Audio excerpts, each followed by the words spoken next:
राष्ट्रीय गुरुकुल लगातार बढ़ता ही जा रहा है आप सभी के सहयोग से ही। और देखिएगा दोस्त, एक बार ब्लैक बुक वाली ये जो सीरीज है, इस सीरीज का हमने इडियम्स का पार्ट स्टार्ट किया था, साइनों का पार्ट हमारा ऑलरेडी चल रहा है। बीच में हमने आपको एक डेमो ऐसा दिया था किस तरीके से आप स्पेलिंग टेस्ट को भी परमानेंट याद कर सकते हैं, उसका भी रेस्पॉन्स जबरदस्त मिला था।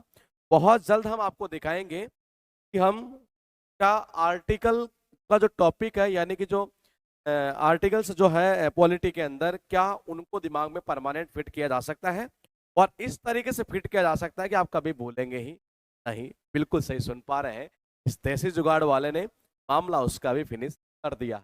देखिएगा एक बार, ये ब्लैक बुक वॉकैब सीरीज की अगर बात करें तो इस सीरीज का इडियम्स का सेकंड पार्ट है, और सेकंड पार्ट का पहला इडियम कुछ इस तरीके से लिखा हुआ है, लीव नो स्टोन अनटर्न्ड।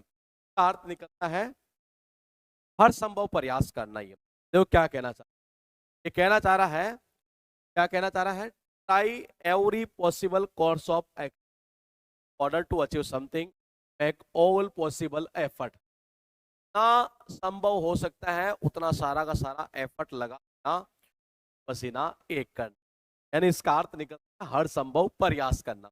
कैसे याद करोगे, ये ज्यादा इंपॉर्टेंट चीज। मान लीजिए यहाँ पर एक बंदा है, और ये बंदा बैठा है जी पहाड़ी इलाके के अंदर ही, लेटर पढ़ रहा था, अचानक से तेज हवा चलती है, लेटर इसके हाथ से छूटता है, और वहां लगभग 100 से 150 पत्थर थे, पता नहीं चल पा रहा कौन से पत्थर के नीचे चला गया। सोचिए क्या करें, ऐसा करते हैं। देखिए, न्यू का मतलब होता है छोड़ना, नो यानी कि स्टोन यानी कि पत्थर, अनटर्न्ड यानी कि जिसको इसने टर्न ना किया, यानी इसने ऐसा कोई पत्थर नहीं छोड़ा जिसको इसने क्या ना किया हो, टर्न ना किया हो, मोड़ा नहीं हो एक तरह से। तो इसका मतलब इसने सारे ही मोड़ डाले, ऐसा कोई पत्थर ही नहीं छोड़ा जिसको टर्न ना किया हो। ये इसका मतलब अपना हर संभव प्रयास करना, उसी को बोलते हैं leave no stone unturned. Fish out of water का अर्थ निकलता है अनकंफर्टेबल सिचुएशन। याद कैसे करोगे, कहते हैं कि आपने एक पोइम का नाम सुना होगा, और वो पोइम जो थी जनरली आपने सुना होगा छोटे छोटे क्लासेस की हम बात करें तो ये मछली जल की रानी है। यानी कि इसका अर्थ समझ पा रहे हैं ये कि मछली जो है वो जल की रानी, यानी मछली को जैसे आप अगर बाहर निकालते हैं, मछली कैसा फील करता, इंपॉर्टेंट चीज। और उससे ज्यादा इंपॉर्टेंट जो आपके साथ देख पा रहे हैं आप, एक इडियम जो लिखा है फिश आउट ऑफ वाटर, ये एग्जाम में आ चुकी है। फिश यानी होता है मछली, आउट यानी होता है बाहर, वाटर यानी होता है पानी, और पानी से जैसे मछली को आप बाहर निकालेंगे कैसा फील करती है, अनकंफर्टेबल। यही इसका अर्थ निकलता है अनकंफर्टेबल सिचुएशन। ये at a stone's throw away, at a short distance यानी कि बहुत ही पास में, नजदीक कह सकते हैं। कहते हैं कि स्टोन का मतलब पत्थर होता है, थ्रो का मतलब फेंकना। अगर मैं आपको ये कहूं कि जी एक पत्थर आपके पास 50 किलो का, इसको फेंकना, कितना पास में, पास में, मतलब क्या कितना दूर फेंकोगे आप, सर ये तो बिल्कुल पास ही फेंक। इसका अर्थ यही निकलता बहुत पास में, यानी कि short distance. At the drop of a hat, इसका अर्थ निकलता विदाउट एनी हेजिटेशन, बिना कोई हिचकिचाए, इंस्टेंटली, तुरंत कोई काम करना। एक तरह से एग्जाम में आ चुकी है कितनी बार, 9 बार। ये कैसे याद करोगे, देखो ड्रॉप का मतलब क्या होता है, गिरना, हैट यानी क्या होता है, टोपी। मान लो आप मार्केट में चल रहे हैं जी, चलते चलते चलते चलते पता चला अचानक से कि आपकी टोपी नीचे गिर गई, और फिर पता हम क्या करते हैं, कोई देख तो नहीं रहा, उठा ले इसको। यानी कि जैसे टोपी आपके मार्केट में गिरती है और आप उसको जो उठाते हो, कैसे तुरंत उठा लेते हो, यानी कि इंस्टेंटली, इमीडिएटली एक तरीके से। बात देखिएगा, लिखा बी ऑल ईयर्स, यानी कि गौर से सुनना। हुआ क्या कि मैडम ने कहा सबके सब अपने कान खोल लो, देखना ही है, सबके सब। ऑल यानी क्या होता है, सभी, ईयर का मतलब होता है कान। मैडम ने कहा सबके सब अपने कान खोल लो चुपचाप, ही है यानी गौर से सुनना, ध्यान से सुनना, वो कहलाता है ऑल ईयर्स। उसके बाद है आपके पास में यहाँ पर एक बार फिर लिखा हुआ है कि इस तरीके से कि हम कर चुके हैं टोटल कितनी, 25। और गौर से देखिए, ये वो इडियम्स है जिनकी रिपीटेशन एग्जाम में बहुत बार हुई है। और हमारा ये देश जुगाड़ का मेथड जो हम बेसिकली हमारे फाउंडेशन ब्रांच के अंदर, सिलेक्शन ब्रांच के अंदर, और आपका ऑनलाइन जो बैचेज हमारे उसमें, और बुक्स के अंदर, सब जगह हम यही यूज करते हैं। और यही तरीका जो आपके दिमाग में फिट हो सकता है। वो कह रहा है कि लिव का मतलब छोड़ना, नो का मतलब नहीं, स्टोन यानी पत्थर, अनटर्न्ड यानी कि जिसको उसने टर्न ना किया हो। उसने ऐसा तो कोई पत्थर ही नहीं छुआ, उसने क्या ना किया हो, टर्न ना किया हो, यानी सारे टर्न कर डाले, यानी हर संभव प्रयास करना। एक मछली को जैसे हम निकालते हैं बाहर, कहां से, पानी से, ये कैसा फील करती है, अनकंफर्टेबल, और इसका अर्थ यही निकलता है अनकंफर्टेबल। स्टोन यानी पत्थर, थ्रो यानी फेंकना, और कहते हैं कि थ्रो यानी फेंकना। अगर एक पत्थर को आपको फेंकना हो, मान लो 50 किलो का पत्थर है, कितना दूर, आप कहें सर पास में फेंक पाऊंगा, इसका अर्थ यही निकलता है बहुत पास में एक तरह से। ड्रॉप यानी होता है गिरना, हेड का मतलब होता है टोपी। जैसे आप मार्केट में चल रहे हैं तो अचानक से पता चला आपकी टोपी गिर गई, आप क्या करते, तुरंत उठा लो इसको, ये इसका अर्थ ये निकलता कोई काम को तुरंत करना। के बाद देखिए मैडम ने कहा सारे कान खोल लो, सारे कान खोल कर सुन लो, यानी कि गौर से सुन लो। इसका अर्थ निकलता है गौर से सुनना, ध्यान से सुनना। ये bite off more than you can chew, यानी कि आपकी क्षमता है ना उससे अधिक काम ले लेना। बोलेगी जी कैसे, to take more than one can deal with, देखो कैसे करोगे। बाइट यानी काटना, more than you can chew यानी एक आदमी कहना चाह रहा, कोई भी व्यक्ति जो मतलब जितना चबा सकता है ना उससे ज्यादा काटने की कोशिश, यानी कि जितना वो कर सकता है नहीं है, जितना उसकी क्षमता है उससे भी ज्यादा करना है एक तरह से। वो कह रहा है मोर देन वन कैन च्यू, जितना आप मतलब चबा सकते हैं उससे ज्यादा काटने की कोशिश करना, यानी अपनी क्षमता से ज्यादा कोई काम ले लेना, वो कहलाता है bite off more than one can chew. देखो कितनी बार एग्जाम में, 9 बार आ चुकी है।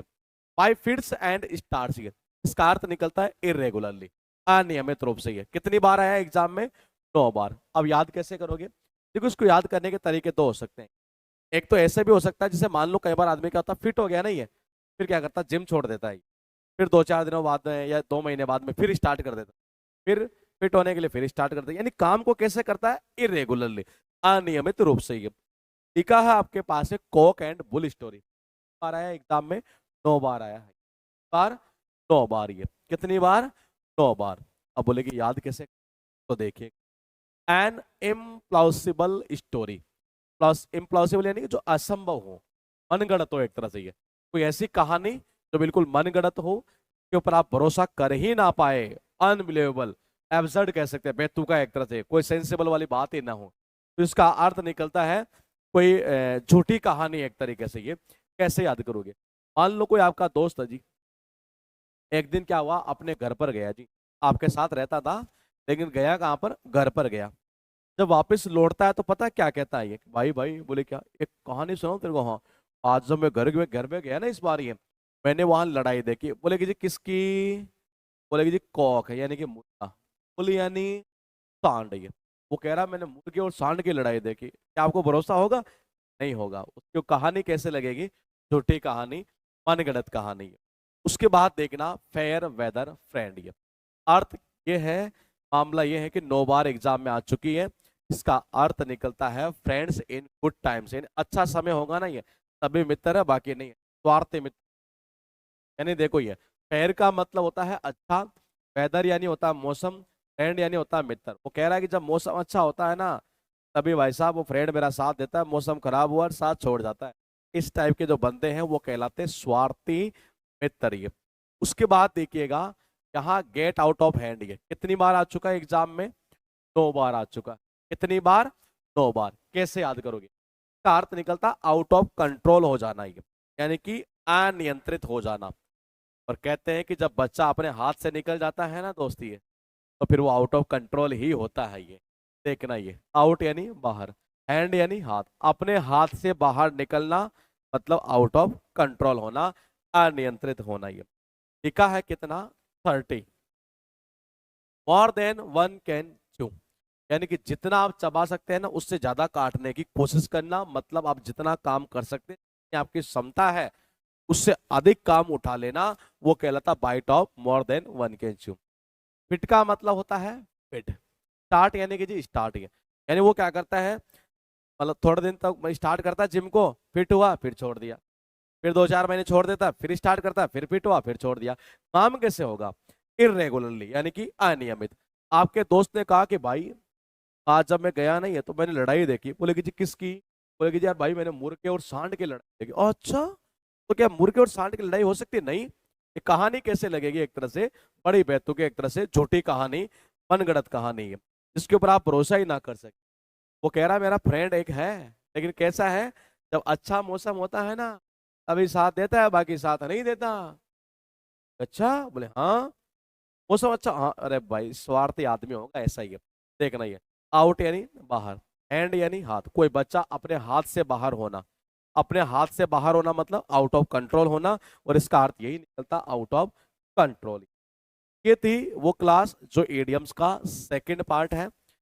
थर्ड पार्ट की हम चर्चा जो है अगले पार्ट में करेंगे। तब तक के लिए आप बने रहिएगा अपने इस यूट्यूब चैनल, और ये आपका ही है, ये सब कुछ तो आपके लिए ही कर रहे हैं दोस्त। तो चैनल को आप सब्सक्राइब कीजिएगा, अगर आपने अब तक सब्सक्राइब नहीं किया है आप इसको शेयर करिएगा। बहुत सारे बच्चे हैं, मैसेज आते हैं कई बार एक तरीके कि सर हम आपका चैनल सब्सक्राइब कर रहे हैं, बच्चों को बताते हैं, बहुत सारे फ्रेंड को फायदा हो रहा है, आपके बुक्स भी हमने दिलवाई है।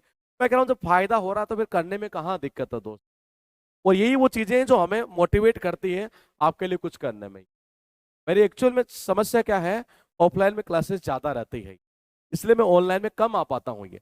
लेकिन मैं जब जब मुझे मौका मिलता है मैं कोशिश करता हूँ कि आपको फायदा हो इन चीजों से, जो हम यहाँ ऑफलाइन के अंदर कर रहे हैं इन बच्चों के साथ में। इन बच्चों के साथ 24 घंटे हम यहाँ पर रहते हैं, ये 24 घंटे इसको कोई भी दिक्कत हो, कुछ भी हो, कुछ भी पूछना हो, हम उसके साथ खड़े रहते हैं। और यकीन मानिए हम आपके लिए भी बहुत जबरदस्त करने जा रहे हैं, ऑनलाइन वालों के लिए भी ये। तो आप बने रहिएगा अपने इस यूट्यूब चैनल के साथ में, और शेयर सब्सक्राइबर तो आप करना है, करेंगे नहीं तो परिवार कैसे बढ़ेगा, और परिवार को बढ़ाना ही तो हमारी जिम्मेदारी है दोस्त। मिलूंगा मैं आपसे अगली क्लास में इसी टॉपिक इडियम्स एंड फ्रेजेस के साथ में। तब तक के लिए आप बने रहिए अपने इस चैनल पर।